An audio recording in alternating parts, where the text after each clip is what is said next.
ஒரு கிராமத்தில் ஆதி என்ற சிறுவன் வாழ்ந்து வந்தான். அவன் சிறிய வயதிலிருந்தே புதுமைகளை செய்ய விரும்பினான். கிராமத்தார் அனைவரும் விவசாயத்தில்தான் மூழ்கியிருந்தார்கள். ஆனால் ஆதி மட்டும் நாம் இன்னும் பெரிதாக ஏதாவது செய்யலாம் என நினைத்தான்.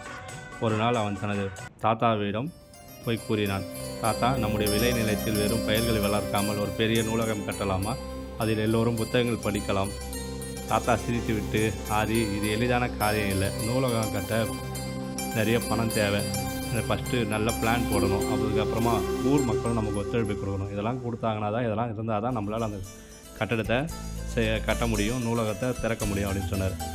அதற்கு எதுவும் தயங்காமல் அவன் தினமும் புத்தகங்களை ஃபஸ்ட்டு சேகரிக்க தொடங்கினான். கிராமத்தாரிடம் உதவி கேட்டான். அனைவரும் இது முடியாது என்று சொல்லினாலும் அவன் விடாமல் போராடினான். அவன் பள்ளி ஆசிரியரை அணுகி, நம் நூலகத்திற்கான நன்கொடை திரட்டலாமா என்று கேட்டான். ஆசிரியர் ஆதியின் விடாமுயற்சியை பார்த்து, நீங்கள் முயற்சி செய்யுங்கள், உங்கள் கனவு சிறப்பாக இருக்கிறது என்று உற்சாகம் அளித்தனர்.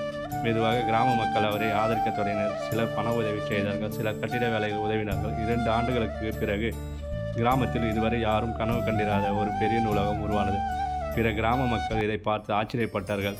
நாம் இதுவரை நினைக்காததை இப்படியும் செய்யலாமா என்று நினைத்தார்கள். ஆதி தனது கனவை நிஜமாக்கியது கிராமத்திற்கு பெருமையானது. ஆதி இதுவரை யாரும் செய்யாததை செய்தான். அவன் தனது கனவை மட்டும் நினைத்து விடாமல் அதனை செயல்படுத்த மற்றவர்களை அதில் ஈடுபடுத்தி ஒரு புதுமையான சாதனையை உருவாக்கினார். இந்த கதையின் மூலம் முடியாது என்று அனைவரும் நினைக்கும் ஒரு விஷயத்தை முயற்சித்து அதனை உண்மையாக்கும் ஆர்வம் உறுதியும் இருந்தால் நீங்கள் சாதிக்கலாம்.